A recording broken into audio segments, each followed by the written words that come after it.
We are in the middle of the second silicon transition for the Mac. So, how is Apple planning to refresh the Apple Silicon Macs?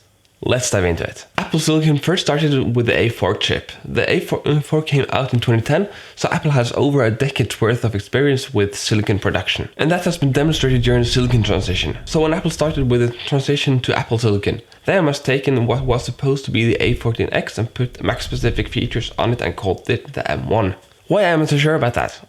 Just look at the A12X compared to the A12. The A12 is a 6-core chip with 2 performance cores and 4 efficiency cores, while the A12X has 4 performance and efficiency cores. The A14 has the same core distribution as the A12. That also applies to the M1 compared to the A12X, which also explains the M1 in the iPad Pro. The M1 is equivalent to the A14X. Apple just chose to use M1 as a marketing name. So to retrofit the M1 into a chassis that already exists was an easy job for Apple. The only interesting thing about the 13-inch MacBook Pro Air and Mac Mini is the M1 chip. But Apple had not shown us what they were capable of until they announced the redesigned Macs. And the M1 Pro and Max MacBook Pro were designed from the ground up with these new chips in mind and allowed Apple to optimize the performance and battery life in the way they wanted to. That makes me excited to see what Apple has left for us with the updated iMac Pro and the Mac Pro.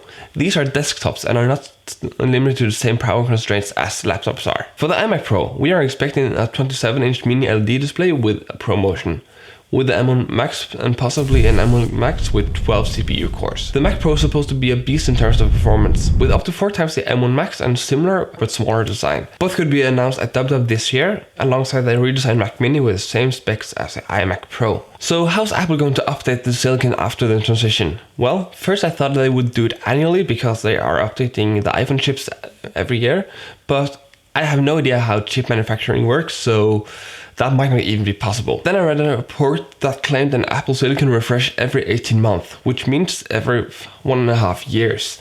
If Apple is refreshing the consumer-oriented Macs with M2 in March or April, we could see an update to the Pro Max in Q4 next year. That would be about 18 months since the M2 launch. They would probably refresh the consumer-oriented Macs in spring and the Pro Max in fall, and that trend could already begin in a few months. So what do you think? Let me know down in comments. So if you liked this video, please hit the like button and consider subscribing for more tech-related content.